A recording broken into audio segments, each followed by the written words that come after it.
Everybody, welcome back to our YouTube channel. तो चलिए start करते हैं आज का नया video that is on the topic accounting concepts and conventions.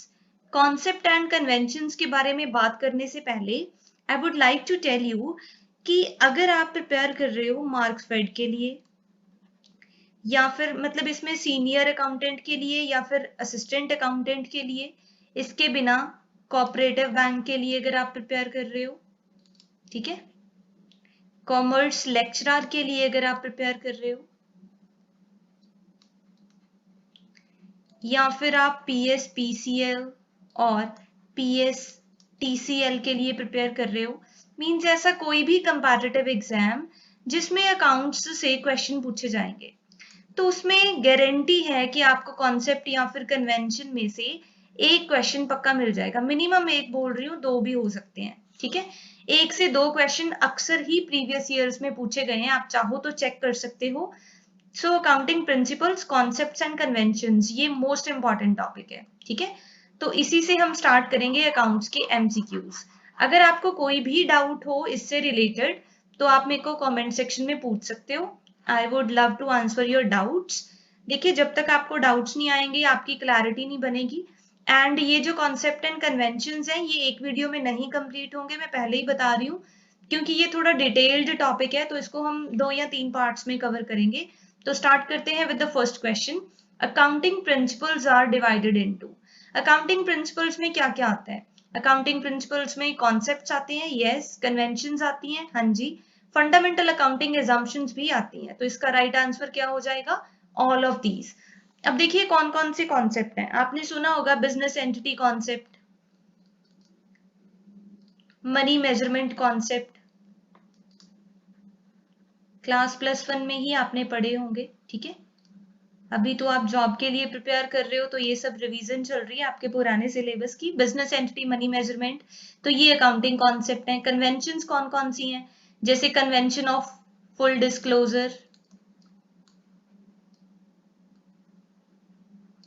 Convention of conservatism, ठीक है, कंसिस्टेंसी। तो ये सारे कॉन्सेप्ट्स एंड कन्वेंशंस हैं एंड कुछ बेसिक असम्पशंस ली जाती हैं। इन तीनों के बेसिस पे बनते हैं अकाउंटिंग प्रिंसिपल्स। तो अकाउंटिंग प्रिंसिपल्स एक वाइडर टर्म है जिसमें concepts, conventions and basic postulates and fundamental assumptions consider की जाती हैं। सो इसका राइट आंसर हो जाएगा option D. Next comes question number second. According to which of the following accounting principles the owners of the business are considered as creditors? अब देखिए ऐसा कौन सा बिजनेस का कॉन्सेप्ट है, अकाउंट्स का कॉन्सेप्ट है जिसके अकॉर्डिंग बिजनेस का जो ऑनर है उसी को बिजनेस का क्रेडिटर माना जाता है। पहले हम हर एक ऑप्शन को थोड़ा डिटेल में समझेंगे। फर्स्ट है हमारे पास मनी मेजरमेंट कॉन्सेप्ट। इस कॉन्सेप्ट के अकॉर्डिंग क्या है कि जो भी ट्रांजेक्शन्स हैं, जो भी बिजनेस की ट्रांजेक्शन्स हैं, if these can be counted in the terms of money तो सिर्फ वही काउंट की जाएंगी, ठीक है। मॉनेटरी ट्रांजेक्शन्स को ही अकाउंट्स में रिकॉर्ड किया जाएगा। Non monetary transaction such as quality, loyalty, honesty, ये सारी चीजों को आप मनी की फॉर्म में काउंट नहीं कर सकते, तो ये मनी मेजर कॉन्सेप्ट के अकॉर्डिंग नहीं आएंगी। तो इसमें तो ऐसी कोई बात ही नहीं हुई, तो हमारी फर्स्ट ऑप्शन रॉन्ग है। Second comes cost concept. Cost concept में क्या होता है कि जितनी भी हमारी फिक्स्ड एसेट्स हैं उनको हिस्टोरिकल कॉस्ट पे रिकॉर्ड किया जाएगा। Historical cost means book value पे रिकॉर्ड किया जाएगा, तो इसमें भी ऐसी कोई बात नहीं है, तो ये भी हमारा गलत ऑप्शन है। Third one is dual aspect. Dual aspect के अकॉर्डिंग क्या होता है, every business transaction has two aspects. Dual means two, दो एस्पेक्ट होंगे। कौन से दो एस्पेक्ट्स होंगे? Debit will be equal to credit, means every debit will be equal to credit. हर एक एंट्री का कुछ डेबिट होगा, कुछ क्रेडिट होगा। आपने जर्नल एंट्रीज की होंगी, उसमें भी ऐसे ही होता है, डेबिट कॉलम का टोटल क्रेडिट कॉलम के इक्वल हो जाता है, तो वो है ड्यूअल एस्पेक्ट। हर एक एंट्री का डेबिट एंड क्रेडिट दोनों होंगे। तो ऐसी तो कोई बात ही नहीं हुई इस क्वेश्चन में, तो ये भी राइट आंसर नहीं है। अब वो क्या बोल रहे हैं, ऑनर ऑफ द बिजनेस को ही क्रेडिटर बोला जाएगा, मींस एक ही पर्सन दो लीगल एंटिटी बन गया, ठीक है। तो इसका राइट आंसर क्या हो जाएगा? Separate legal entity. According to business entity concept, business and owners are two separate entities. इसको थोड़ा डिटेल में बताती हूँ मैं आपको. देखिए बिजनेस एंटिटी कॉन्सेप्ट के अकॉर्डिंग क्या है कि जो बिजनेस एंड बिजनेसमैन ये दोनों सेपरेट एंटिटीज हैं. ठीक है, बिजनेस एंड बिजनेसमैन दो सेपरेट लीगल एंटिटीज हैं. कैसे? आपने जर्नल एंट्रीज में किया होगा कि अगर आपने बिजनेस के लिए कुछ परचेज किया तो उसको हम एक्सपेंडिचर काउंट करेंगे, एक्सपेंस काउंट करेंगे. लेकिन अगर आपने कुछ परचेज किया पर्सनल यूज के लिए, ठीक है, पर्सनल यूज के लिए, तो उसे हम क्या कंसिडर करेंगे? ड्राइंग. मींस अगर तो ऑफिस यूज के लिए, बिजनेस यूज के लिए कुछ है तो वो है एक्सपेंडिचर. अगर पर्सनल यूज के लिए कुछ है तो उसको हम क्या बोलेंगे? ड्राइंग. इसका मतलब एक ही एंट्री के दो एस्पेक्ट्स हो गए. कैसे हो गए? कि अगर आपने कुछ बिजनेस पर्पस के लिए परचेज किया तो वो एक्सपेंस है, अगर आपने पर्सनल यूज के लिए परचेज किया तो वो ड्राइंग है. इट मींस कि जो भी हम अकाउंट्स प्रिपेयर करते हैं, आपने अब तक पढ़ा ही है, अकाउंट्स प्रिपेयर करते हैं वो बिजनेस के पॉइंट ऑफ व्यू से होता है, बिजनेसमैन के पॉइंट ऑफ व्यू से नहीं होता.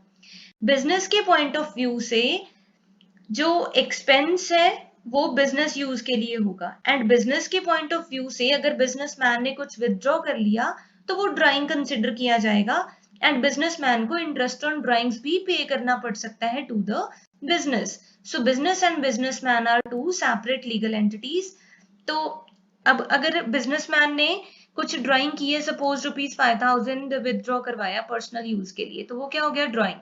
अब 5,000 बिजनेसमैन को बिजनेस को वापस करना पड़ेगा, तो वो क्या हो गया? बिजनेस के लिए बिजनेसमैन क्रेडिटर बन गया. तो ये दो चीजें हो गई. ठीक है, तो इसका राइट आंसर क्या हो गया? Separate legal entity.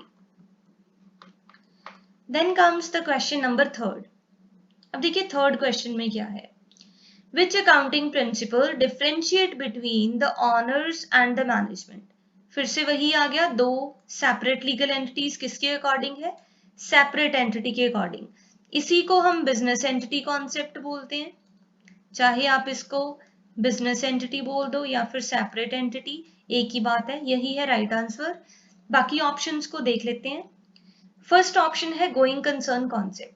Going concern के अकॉर्डिंग क्या होता है कि जो हमारा बिजनेस है it has a long life या फिर इनडेफिनिट टाइम पीरियड. हमारा बिजनेस लंबे टाइम पीरियड के लिए चलेगा, एंड उसी लंबे टाइम पीरियड को डिफरेंट अकाउंटिंग ईयर्स में डिवाइड किया जाता है सो दैट रिकॉर्ड रख सकें. ठीक है, अकाउंटिंग ईयर्स में डिवाइड कर देते हैं. अकाउंटिंग ईयर होता है 1 April to 31 March, also called are financial year. तो ये होता है गोइंग कंसर्न कि हमारा बिजनेस चलता रहेगा लॉन्ग टर्म के लिए. Then comes dual aspect. बताया था अभी आपको, ड्यूअल एस्पेक्ट का मतलब है debit is equal to credit. Every business transaction has two aspects. Every business transaction has dual aspect. दो एस्पेक्ट होंगे, एक डेबिट होगा, एक क्रेडिट होगा. सेपरेट एंटिटीज का राइट आंसर है. कंजर्वेटिज्म का क्या मतलब होता है? कंजर्वेटिज्म का मतलब है कि जितने भी एक्सपेक्टेड लॉसेस हैं, एक्सपेक्टेड लॉसेस ये काउंट किए जाएंगे, लेकिन एक्सपेक्टेड प्रॉफिट्स को काउंट नहीं किया जाएगा. Expected profits will not be counted. ठीक है, तो इसको बोलते हैं कंजर्वेटिज्म. तो हमें क्वेश्चन में क्या पूछा था? Differentiate between owner and management. तो हमारा आंसर क्या हो गया? सी. ठीक है, ए भी नहीं है, बी भी नहीं है, डी भी नहीं है. ठीक है, next comes the question number 4. Which of the following is not an accounting concept? Matching concept accounting concept है? हाँ जी बिल्कुल है. मैचिंग कॉन्सेप्ट के अकॉर्डिंग क्या होता है कि जो रेवेन्यूज हैं ये इक्वल होने चाहिए एक्सपेंसेस के, मैच करने चाहिए. एक पर्टिकुलर अकाउंटिंग ईयर के, एक पर्टिकुलर अकाउंटिंग ईयर में हमें कितने रेवेन्यूज हुए एंड कितने एक्सपेंडिचर हुए वो इक्वल होने चाहिए. ठीक है, नेक्स्ट कम्स ड्यूअल एस्पेक्ट. तो ये तो हमारा ऑप्शन नहीं. उन्होंने पूछा which of the following is not an accounting principle. तो ये तो होता है, तो ये आंसर नहीं बनेगा. ड्यूअल एस्पेक्ट कॉन्सेप्ट, हाँ जी ये भी होता है, तो ये भी आंसर नहीं बनेगा. ड्यूअल एस्पेक्ट क्या है? Every business transaction has two aspects. हर एक एंट्री का एक डेबिट होगा, एक क्रेडिट होगा। इसका एग्जाम्पल बता देती हूँ। फॉर एग्जाम्पल, आपने सेल की, सेल्स ऑफ ₹50,000, सेल्स ऑफ ₹50,000। तो अब ये जो 50,000 है, इसकी एंट्री क्या हो जाएगी? अगर आपने कैश पे सेल की है तो cash account debit to sales, cash account debit to sales. तो 50,000 डेबिट हो गया एंड 50,000 क्रेडिट हो गया। तो एक ही एंट्री के दो एस्पेक्ट हो गए, that is called dual aspect. Then comes true and fair concept. ये तो कोई अकाउंटिंग प्रिंसिपल नहीं है और हमसे यही पूछा है कि कौन सा अकाउंटिंग प्रिंसिपल नहीं है, तो ये हो जाएगा हमारा राइट आंसर। लेकिन फिर भी हम फोर्थ ऑप्शन देखेंगे, गोइंग कंसर्न कॉन्सेप्ट। ये होता है गोइंग कंसर्न के अकॉर्डिंग क्या होता है, that business will go on for a long time period, indefinite time period के लिए चलेगा हमारा बिजनेस। तो राइट आंसर क्या बन गया हमारा? सी। डी भी गलत ऑप्शन है क्योंकि उन्होंने पूछा था कौन सा नहीं है। पेपर में ध्यान रखना है क्या पूछा जा रहा है, ठीक है। Next comes the question number 5th. According to going concern concept, a business is assumed as having. Going concern concept के अकॉर्डिंग क्या होगा? बिजनेस की एक लिमिटेड लाइफ होगी? नहीं, इसके अकॉर्डिंग ये एज्यूम किया जाता है कि बिजनेस एक इनडेफिनिट टाइम पीरियड के लिए चलता रहेगा, ठीक है। Very long life? नहीं, नन ऑफ द अबव तो फिर हो ही नहीं सकता, तो बचा क्या? Indefinite life. अब देखो, कई बच्चों को इसमें कंफ्यूजन होगा कि वेरी लॉन्ग लाइफ आंसर क्यों नहीं है। जब भी आप एमसीक्यूज अटेम्प्ट कर रहे हो ना, एमसीक्यूज का क्या मतलब है? ऑब्जेक्टिव टाइप क्वेश्चन, ठीक है। तो इसमें आपको चूज करना होता है बेस्ट आंसर। ये थोड़ा ट्रिकी हो जाता है, बेस्ट आंसर चूज करना है। नो डाउट ये भी अज्यूम करते हैं कि जो बिजनेस है उसकी लॉन्ग लाइफ होगी, लेकिन लॉन्ग लाइफ तो आपके लिए 5 साल हो सकती है, 10 साल हो सकती है, तो हम ये नहीं अज्यूम करते ना। तो इनडेफिनेट का क्या मतलब है कि देखिए, जैसे कंपनी होती है, कंपनी के शेयर होल्डर्स की अगर डेथ हो जाए तो इसका मतलब ये थोड़ी है कि कंपनी बंद हो जाएगी, ठीक है, नए मेंबर्स आते जाएंगे। तो इनडेफिनेट लाइफ होती है, ये होता है going concern. Okay, so B will be the right answer. Next comes question number 6th. Accounting concepts are based on.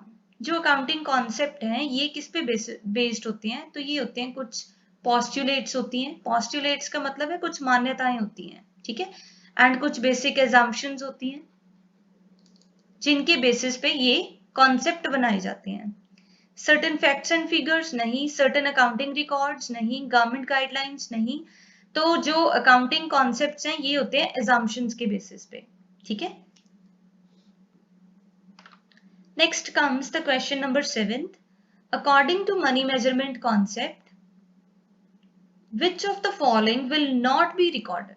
इस पे फोकस करो, will not be recorded। कौन से कॉन्सेप्ट के according? Money measurement. Money measurement concept क्या होता है कि बिजनेस में वही चीजें रिकॉर्ड की जाएंगी that can be counted in the terms of money. जिसको हम मनी की फॉर्म में काउंट नहीं कर सकते उसको रिकॉर्ड नहीं करेंगे, सिर्फ मॉनेटरी ट्रांजैक्शंस को काउंट करेंगे। जो चीजें मॉनेटरी टर्म्स में नहीं काउंट हो सकती उसको नहीं रिकॉर्ड करेंगे। तो फर्स्ट है हमारा, पूछा गया कौन सा नहीं आएगा, ठीक है। Extra profits arising out of the revaluation of assets. Assets का रिवैल्यूएशन करने से हमें क्या पता चलेगा? या तो एसेट की वैल्यू इंक्रीज हो जाएगी या एसेट की वैल्यू डिक्रीज हो जाएगी। पता तो हमें मॉनेटरी टर्म्स में ही चलेगा ना कि हमारी एसेट की वैल्यू 5,000 इंक्रीज हो गई या फिर 2,000 डिक्रीज हो गई।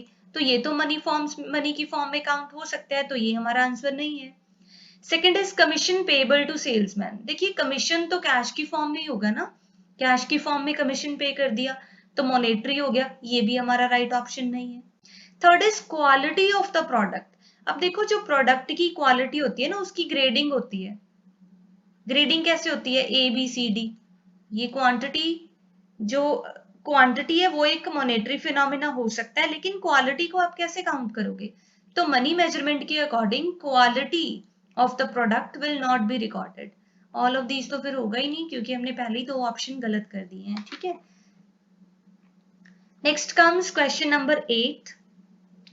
Non-financial quantitative information is not recorded in accounts due to। वो कहते हैं कि non-financial मतलब which cannot be counted in terms of money।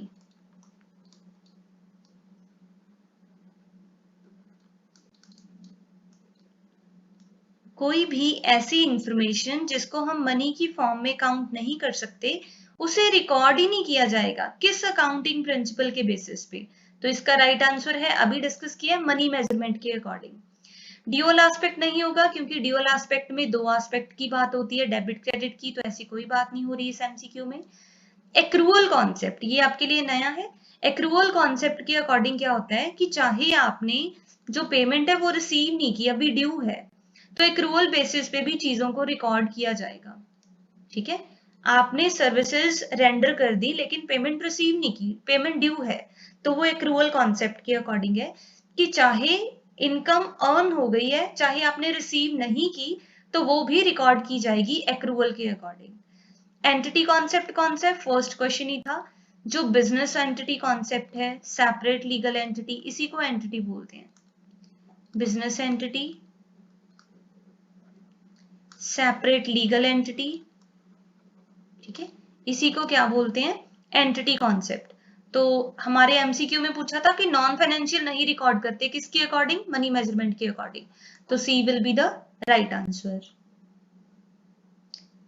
Next comes question number 9। Money measurement के ही 2-3 एमसीक्यूज करेंगे, ये प्रीवियस ईयर एमसीक्यूज हैं, ठीक है, पुराने पेपर्स से निकाले हुए एमसीक्यूज हैं।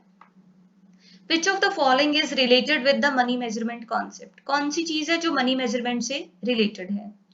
All business transactions should be expressed in money. सारी बिजनेस ट्रांजेक्शन्स को मनी में एक्सप्रेस करना चाहिए, ठीक है जी। The transactions which cannot be expressed in terms of money will not be recorded in accounting books. ये तो परफेक्ट है कि जो चीजें मॉनेटरी फॉर्म में एक्सप्रेस नहीं हो सकती, मनी की फॉर्म में एक्सप्रेस नहीं हो सकती, उसको अकाउंट्स में रिकॉर्ड नहीं करेंगे, बिल्कुल सही है। Third comes business is treated as separate from proprietor, तो ये तो एंटिटी कॉन्सेप्ट है हमारा, ठीक है, तो ये तो इसका राइट आंसर नहीं है, तो ये ऑप्शन तो पक्का ही गई। अब ऑल ऑफ दीज भी नहीं हो सकता, अगर एक ऑप्शन चली गई तो ये बचे दो, ये राइट आंसर है, आपको पता चल गया। लेकिन अगर किसी को इसमें डाउट है, all business transaction should be expressed in money, अब देखिए जो भी बिजनेस ट्रांजेक्शन है वो सारी मनी की फॉर्म में एक्सप्रेस करनी चाहिए, लेकिन कुछ ऐसी ट्रांजेक्शन हैं, कुछ ऐसी चीजें हैं जो मनी की फॉर्म में एक्सप्रेस नहीं हो सकती।